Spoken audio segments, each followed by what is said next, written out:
Olá, boa noite. Começando mais um programa Cuidando de Você. Agradeço pela sua audiência, pela sua permanência aqui na TV Rio Doce para acompanhar o programa Cuidando de Você. Obrigado por você que nos acompanha sempre, você que nos manda o seu feedback através das nossas redes sociais, inclusive estão aqui, ficam ao lado do canto superior aqui os nossos endereços. Facebook, Instagram e também pelo WhatsApp. Você pode enviar mensagens pelo WhatsApp, sugerindo temas, sugerindo entrevistados, também fazendo suas críticas, se você assim o quiser. Também você pode acompanhar o nosso programa através do Facebook. Estamos ao vivo também pelo Facebook. Inclusive, as entrevistas ficam lá postadas, ficam lá gravadas para você acompanhar. E eu peço sempre, você compartilhe essa entrevista para quem você quiser. Eu peço para grupo de família, de trabalho, ao invés de compartilhar fake news e outras coisas, né? Você compartilha o que é útil. Um programa como esse, que traz informações de saúde, bem-estar, qualidade de vida, é muito útil, tá? E também estamos no nosso canal do YouTube, da TV Rio Doce, nós estamos lá com a playlist somente com os programas aqui, cuidando de você. Então, muito obrigado para você que está conosco aqui na TV e nas outras plataformas digitais também. No programa de hoje, nós vamos discutir tema interessante, é mais um tema voltado para a qualidade de vida, bem-estar, conhecermos alguns campos na área da saúde, da educação, na área dos cuidados acima de tudo, né? Porque quando fala cuidar, é muito mais amplo do que somente cuidar da saúde, da parte clínica, cuidar da mente, cuidar do comportamento, cuidar das pessoas, também faz parte do cuidar. Por isso, nós estamos recebendo aqui a neuropsicopedagoga e psicopedagoga Elane Benevides. E nós convidamos ela para estar aqui no programa para a gente conhecer um pouco mais sobre essa profissão, essas especializações, né? E tudo que vem no decorrer da sua atividade, tudo que vem a partir de então. Então, nós agradecemos imensamente a sua participação, você que está retornando para Valadares depois de um tempo fora, né? Boa noite, muito obrigado por estar aqui conosco. Boa noite, primeiramente eu que agradeço, né, pela oportunidade de estar aqui, pelo convite de participar, e é muito bom poder retornar a Valadares. Eu fiquei por 8 anos fora em São Paulo e tem uns 4 meses mais ou menos que eu cheguei, e é muito bom estar de volta à minha cidade natal e para poder desenvolver um trabalho como esse, né, do Cuidando de Você, que é para a gente falar um pouquinho para as pessoas de algo que é importante, que é de conhecimento geral. Eu falo que a TV sempre é para utilidade pública, né? Sim. E o nosso objetivo hoje é esse aqui. Também nosso, e eu agradeço você por compreender e estar aqui conosco hoje. Bom, falando agora sobre a sua formação e podemos falar que é especialidade? Sim. Psicopedagoga e neuropsicopedagoga. Sim. Fala para a gente sobre especificamente então, a minha formação é pedagogia, né? Sim. Eu sou formada em pedagogia, com pós-graduação em psicopedagogia, atendimento educacional especializado e neuropsicopedagogia. E aí, nossa, que os nomes complicados, né? Que nome difícil de falar, mas são só os nomes que são um pouco mais complexos, porque a praticidade dessa especialização, ela para o nosso dia a dia, ela acontece quase que naturalmente, né? Alguns professores fazem alguns trabalhos que são recomendações do psicopedagogo e do neuropsicopedagogo. Então, assim, se você me permite, eu gostaria até de esclarecer a diferença entre psicopedagogo e neuropsicopedagogo. Até etimologicamente, né? O significado realmente. Nós vamos falar hoje aqui de uma maneira muito, muito tranquila para que todos possam entender. Nada de termos difíceis e complicados, não. Tanto porque a Elane volta outras vezes aqui, tá, gente? Se né? Deus o programa quiser. é relativamente curto, mas ela volta porque a área dela é muito abrangente. Sim. Então, assim, o psicopedagogo é a pessoa que é responsável por entender todo o processo educacional, todo o processo de desenvolvimento. A maneira como leva o ser humano a assimilar e a construir o seu conhecimento. E aí eu tenho alguns ganchos, né, que eu faço para as pessoas poderem entender melhor. Eu digo, aí é a Elane, tá, gente, que usa esse termo. Eu digo que o psicopedagogo, ele é um personal trainer da educação. Por quê? Quando você precisa aprender alguma coisa, quando você quer fazer alguma coisa para o seu corpo, eu quero emagrecer, eu quero ganhar massa. Então, você vai e procura um personal, uma pessoa qualificada, para te ajudar nos exercícios, nas orientações, para que você obtenha aquilo que você está desejando. O O psicopedagogo nada mais é do que isso. Ele vai olhar quais são as metodologias, quais são as atividades, o que você pode fazer para melhorar o seu desenvolvimento com relação à aprendizagem. Então, por isso que eu digo que ele é um personal trainer da educação. Então, ele vai te direcionar, e aí eu digo, te direcionar, ele faz o direcionamento para alunos, para pais, e professores e pessoas em geral que cuidam, né, de crianças e adolescentes, e além, pessoas até de mais idade também, né, os idosos, as pessoas que não tiveram essa oportunidade enquanto novos, eles também podem ter essa orientação e esse direcionamento do psicopedagogo. Então, esse personal trainer da educação para fazer a questão dos exercícios. Já o neuropsicopedagogo, ele faz um mapeamento do cérebro. Ele faz, mapeia como que o seu cérebro aprende, como que o seu cérebro funciona. Por quê? Existem várias maneiras de aprender. O seu cérebro não funciona da mesma maneira que o meu. A sua maneira de aprender não é a mesma que a minha. Por exemplo, tem pessoas que para poder estudar, colocam fone e vão ouvir músicas. Músicas relaxantes, músicas tranquilas, rock and roll. Sim. Então, cada um tem uma particularidade. Se eu colocar música, eu não estudo, porque eu vou cantar e não vou conseguir. Então, a sua maneira de aprender não é a mesma que a minha. Então, o neuropsicopedagogo, ele faz isso. Ele avalia como que é a sua maneira de aprender, como que o seu cérebro assimila as informações, absorve essas informações para dar os direcionamentos. Claro que esses dois profissionais caminham juntos. Eu não posso fazer esse mapeamento e não dar os devidos direcionamentos, os devidos exercícios.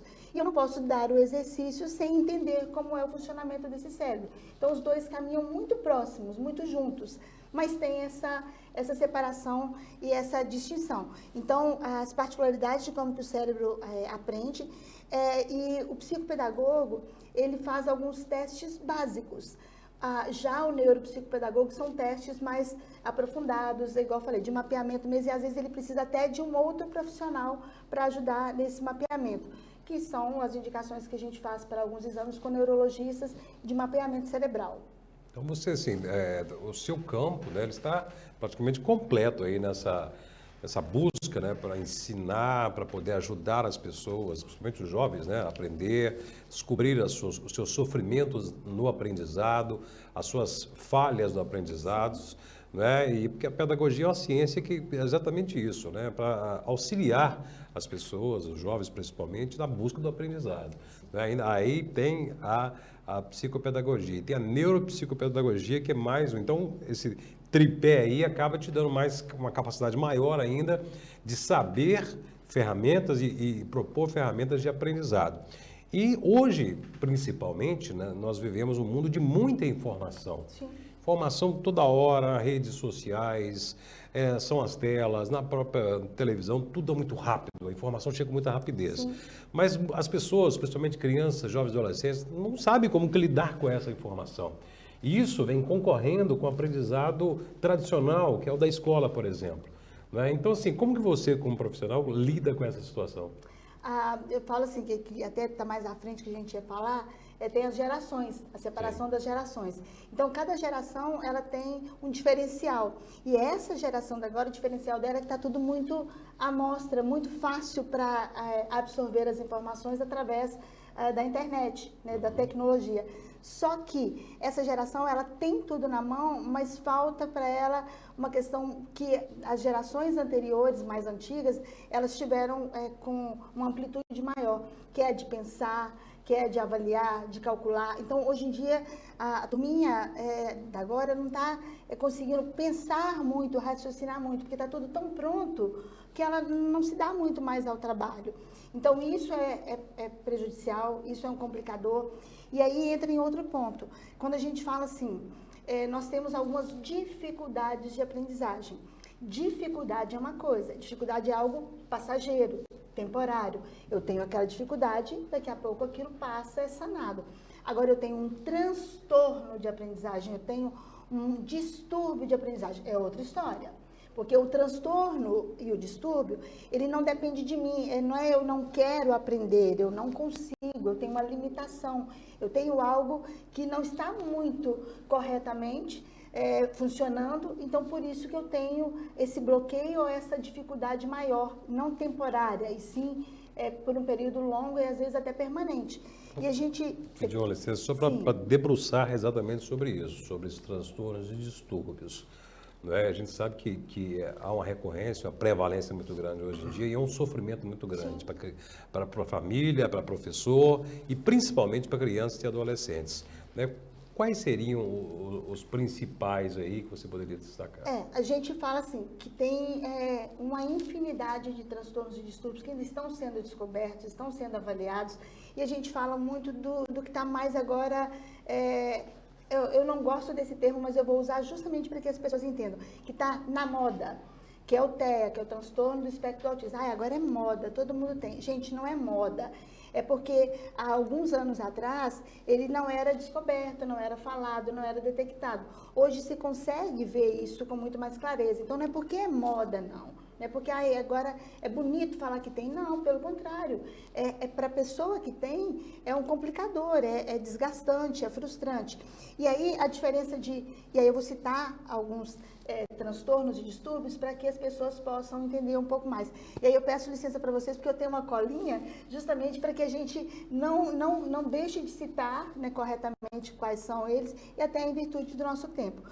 Os transtornos são tudo que é disfunção no sistema nervoso cerebral. Então, tudo que é disfunção é um transtorno. Ele compromete a vida da pessoa, a pessoa tem as suas dificuldades, as suas limitações, mas, assim, por mais que ele se esforce, às vezes não dá conta, né? Porque uma falha mesmo, quando a gente fala de disfunção, é uma falha no sistema.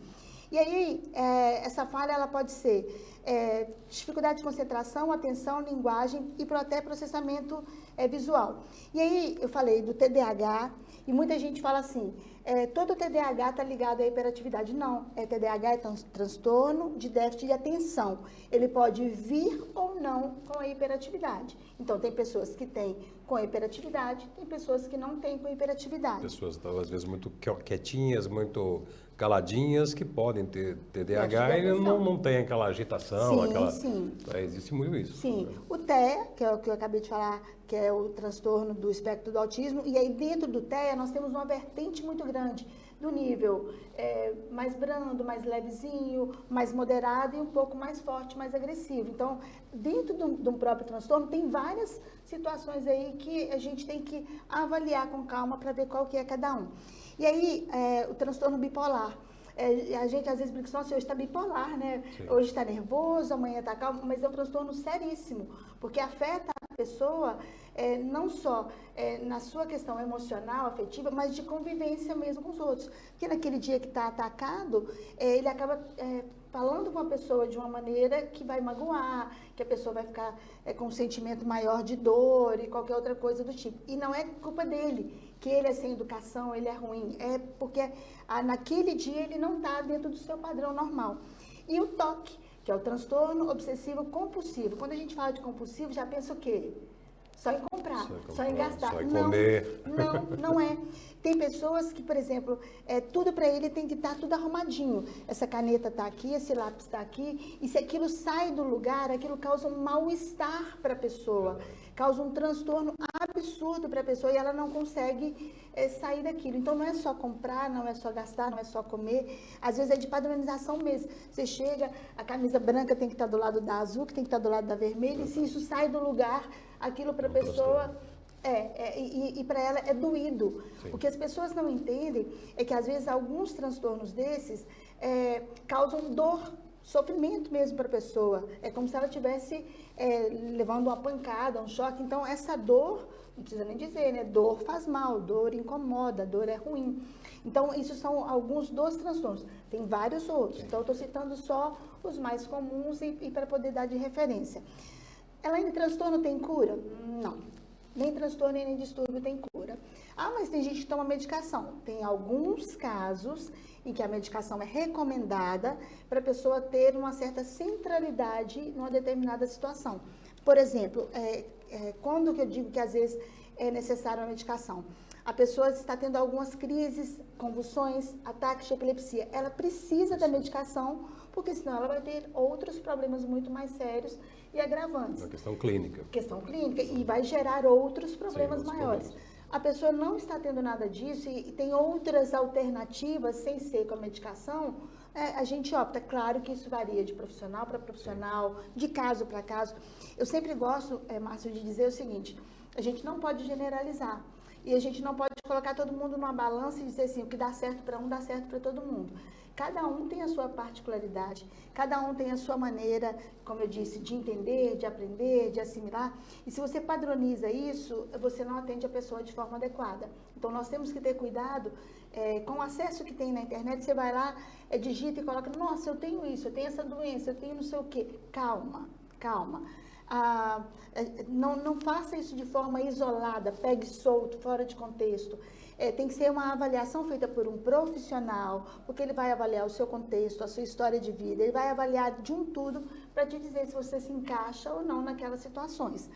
E os distúrbios são alterações das condições físicas e mentais. A pessoa pode ter um distúrbio alimentar, tem gente que come em excesso, depois vai lá, provoca, né, vômito, bulimia, para poder... Tem anorexia é um também.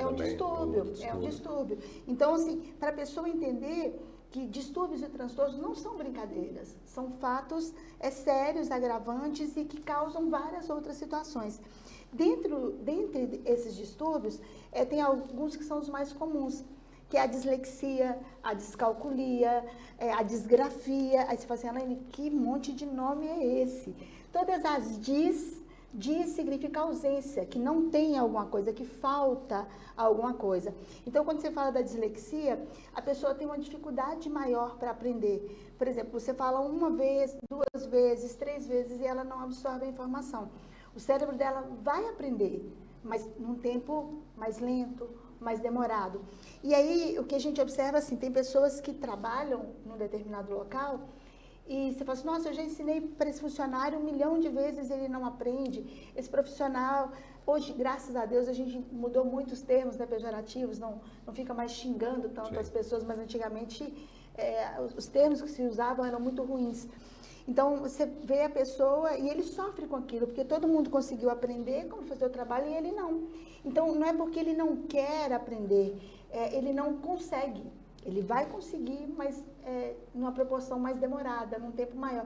E isso se houver investimento naquela pessoa para continuar insistindo para ele aprender, porque senão ele não aprende. Exatamente isso, né? A gente vê que esses transtornos, distúrbios são variados e muito comuns, né? Mas a questão do diagnóstico, né? Porque muitas crianças ou adultos mesmo sofrem com esses distúrbios, os transtornos, mas sem diagnóstico. Aí sofrem todo tipo de rotulação, bullying, chamado burro, lerdo, retardado, esses termos existiam. Sim. Né? E as pessoas sofrem muito porque elas tentam ser diferentes. E às vezes se recolhem e não querem nem procurar ajuda. Então não tem nenhum diagnóstico. Isso aí acaba virando um ciclo vicioso que aumenta ainda mais o transtorno, o sofrimento. Né? E prejuízos no aprendizado, na escola e para a vida toda, na vida profissional, na vida amorosa, na vida sentimental. Né? Então, assim, o diagnóstico, né? A procura tem que ser o mais rápido possível. Então, professores, pedagogos, pais, têm que estarem atentos aos seus filhos, por exemplo, aos sinais que são dados, que muitas das vezes não são sinais tão claros, mas para quem conhece a criança ou adolescente, pode perceber, não é? Vou dar um outro exemplo assim, eu falei do TOC, né? Agora eu vou falar do TOD, parece igual, mas não é. O TOD é o transtorno positivo desafiador. Você já viu situações em que a criança está num canto e está pegando pirraça, e bate pezinho, e grita, e chora, e todo mundo olha assim, nossa, que pirraça. Nem sempre é pirraça. Há situações que sim, são de pirraça, são de birra, mas as situações é que é este transtorno. Ele quer alguma coisa, ele não recebe, acabou o mundo para ele. Ele grita, ele bate, ele chuta, ele morde. Então, assim, isso eu estou dizendo enquanto criança. Já imaginou isso numa pessoa adulta? Aí as proporções, né? Sai muito você bate na pessoa, você agride, você mata. Então, assim, quando a gente fala de transtornos e distúrbios, e quanto mais cedo puder fazer esse diagnóstico, acompanhar para as devidas orientações, mais fácil é para poder cuidar dessa pessoa, para direcionar, para ajudá-la a entender o seu problema e ir moldando a sua vida para que no futuro ela não tenha problemas maiores. Então, se você vai esperar a criança com TOD, achando que é só pirraça, quando ela for adulta, ela vai cometer atrocidades, né, que poderiam ter sido evitadas. Então, a gente tem que ter cuidado com isso. E aí você vai me perguntar assim, Elaine, que tipo de dificuldades podem ser visíveis ou que os pais podem estar atentos ou o professor para procurar esse profissional? Quando que eu devo procurar esse profissional? Como eu disse, quanto mais cedo melhor. Antes se pensava em cuidar da criança a partir dos 6, 7 anos, que era na fase de alfabetização. Hoje não. Quanto mais cedo você já observar alguma coisa e trouxer a criança para que a gente possa dar esse direcionamento não só para o pai, como para a escola, as chances dela ter uma recuperação ou uma vida mais saudável é muito maior. Então, quando você vê uma criança que ela tem dificuldade na fala, não gosta de conversar, não gosta de tudo, ela aponta, ela quer alguma coisa, ela fica apontando. E aí, às vezes, alguns pais, ao invés de estimular para que ela fale, vai lá e pega e dá. Então, ela se acostuma com aquilo. Então, eu não preciso falar porque todo mundo entende o que eu quero. Então, essas dificuldades na fala, gosta de brincar sozinho, não gosta de interação, não gosta de estar com outras pessoas, outras crianças. Tem algumas estereotipias. O que são estereotipias? Movimentos repetitivos, crianças que ficam assim com os dedinhos, com a mão, balançando a cabeça. Então, ela faz alguns movimentos involuntários que está além, fora do controle dela, mas são movimentos que a gente observa no dia a dia. E aí, dentre esses movimentos, eu fiz questão de frisar uma síndrome que chama síndrome de Tourette. Não sei se você já ouviu falar. Que a pessoa tem tiques nervosos, né, motores, não é nervosos, tiques motores. Então, mexe o braço involuntariamente sem querer, pisca muito o olho e tem sons, coisas vocais. Fica fazendo sons e barulhos. Então, que doideira é essa? E essas pessoas têm um determinado nível que elas fazem xingamento.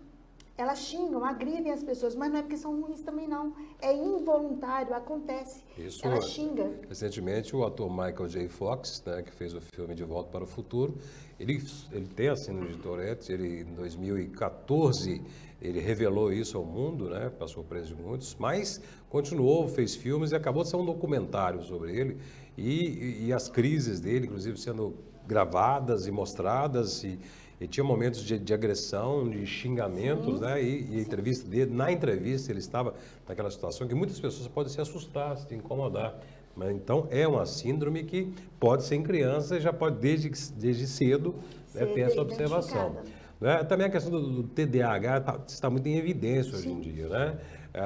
Por exemplo, bem cedo você fala muito da atenção, o foco das crianças. As crianças começam a brincar aqui com uma coisa, larga, vai para outra, depois vai para a televisão, depois corre para o outro lado. Então, assim, até isso pode não ser nada, né? Mas sempre é bom precaver, né? Já buscar uma orientação, já mostrar isso para um profissional para poder, quem sabe, diagnosticar mais rápido e diminuir esse sofrimento, né? Sim, com certeza. Eu sempre digo assim, que é preferível você pecar por excesso, procure o profissional te diz, não, tá tudo em ordem, não tem nada de errado, beleza, só conduz dessa maneira, do que você não levar e esperar criar um problema maior ou ter uma dificuldade maior. Agora, diagnosticados esses transtornos, esses distúrbios, né, na sua área especificamente, o que fazer para ajudar essas crianças, essas pessoas a se adequarem, a se socializarem e principalmente, né, se tornarem produtivas para poder aprender? Quais são as ferramentas principais? Como eu disse, assim, sempre varia de pessoa para pessoa, de situação para situação. Eu digo que às vezes assim, tem alguns casos que o problema não é a criança, são os pais. Sim. Então, eu já fazia um trabalho em São Paulo, assim, eu tenho uma maneira mais diferenciada de trabalhar. Eu não consigo trabalhar a criança isoladamente. Eu tenho que trabalhar com a família, eu tenho que trabalhar com a escola, porque ela está dentro de um contexto geral. Então, como que você pode fazer isso? Dando as devidas orientações para os familiares de como agir, e aí, às vezes, você precisa pegar essa família, encaminhar ela para um outro profissional, que é para um psicólogo, para um outro atendimento.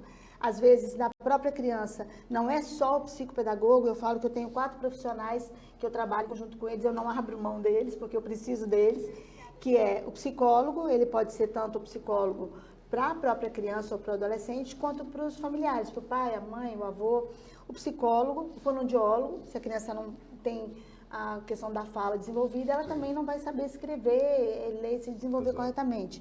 Então, o fonoaudiólogo, o psicólogo, o neurologista, que são para os exames que às vezes a gente precisa encaminhar. Então, assim, são profissionais que a gente faz um conjunto e trabalha a família como um todo. E aí a gente dá as orientações para os pais, em algumas situações até assim, de limite, do que deixar a criança fazer, do que não deixar. Então, limite, a questão de memorização, de leitura, de estudo. Jogos de tabuleiro. Gente, se vocês querem ajudar os filhos de vocês, tira um pouquinho do celular, que é a questão mais eletrônica, e coloca para jogos de tabuleiro, dama, xadrez, caçar palavras. Por quê? Isso vocês vão estar estimulando o desenvolvimento cerebral, dele procurar, dele achar saídas, dele calcular jogadas, dele pensar na jogada dele e do outro. Isso para o cérebro não tem coisa melhor. Lembra que eu falei lá do personal trainer? O cérebro da gente também ele precisa ser exercitado. Sim. Então, quando você faz esse tipo de atividade, é um exercício cerebral. Então, a criança vai aprendendo a achar saídas para os problemas. Parece, todo mundo fala assim, quando leva para o psicopedagogo só fica brincando, porque são jogos, são estímulos. Então, não é uma brincadeira por si só. É uma maneira de ajudar com que a criança saiba fazer essas associações de, eu tenho um problema, eu tenho um bloqueio, eu vou contornar, qual saída que eu vou achar? Porque essa geração agora, o maior problema que a gente tem é a fragilidade deles. Sim. Eles não estão preparados para enfrentar os problemas, enfrentar as dificuldades. E aí eles não estão suportando. Então a gente tem um monte de coisas aí que a gente pode fazer para auxiliar a família nesse sentido. E nós temos, claro, que ter você novamente aqui, porque a gente já começou fazendo essa provocação, né, e trazendo à baila esses temas que são muito amplos, muito sérios para pais, educadores, né, e olhar, como ela diz, de uma forma mais holística, né, todo o conjunto do microverso daquela criança, né, ou adolescente, para poder ajudar a auxiliá-la naquele sofrimento. Porque, como eu disse, não é só a escola, é a vida inteira, né? Todos os setores da vida que podem ser impactados por essas dificuldades. E gostaria que voltasse para a gente falar sobre o impacto da pandemia nessas crianças. Temos a geração da pandemia aí, que nasceu aí na pandemia, que era bem nova na pandemia, que vivenciou 2 anos praticamente presas dentro de casa, o aprendizado que foi dificultado só online e não resolveu nada. Então, assim, são muitas pautas que são geradas a partir desse trabalho que você trouxe aqui, como nós dissemos, né? Vamos levantar a bandeira e depois nós vamos trazer tópico a tópico. O tempo passou rápido, mas foi excepcional a sua explanação. E eu gostaria de tê-la outras vezes aqui. Com certeza. E igual falou, tem várias situações que a gente pode estar falando depois, né, dessa questão mesmo das gerações, das outras dicas de aprendizagem. Eu sou à disposição, me coloco à disposição para a gente poder agendar e ouvir outras vezes. E agradeço mais uma vez você ter aberto o espaço para que eu pudesse vir. Então, as portas estão sempre profissional para poder olhar e fiquem atentos também, pais, mães, avós, fiquem atentos aí aos sinais que aparecem com os filhos de vocês, que é muito importante. Observe seus filhos, observe suas crianças e adolescentes. Você que acompanhou o nosso programa, muito obrigado pela audiência. Lembrando que esse programa fica gravado no Facebook e depois, na próxima semana, já no YouTube. Então, compartilhe para todo mundo que um programa como esse, uma entrevista tão profunda como essa, deve ser compartilhada, como eu digo, sem moderação. Obrigado a você. Vem aí mais um programa campeão da TV Rio Doce. Vem aí o TVK e a sequência de programação da nossa TV.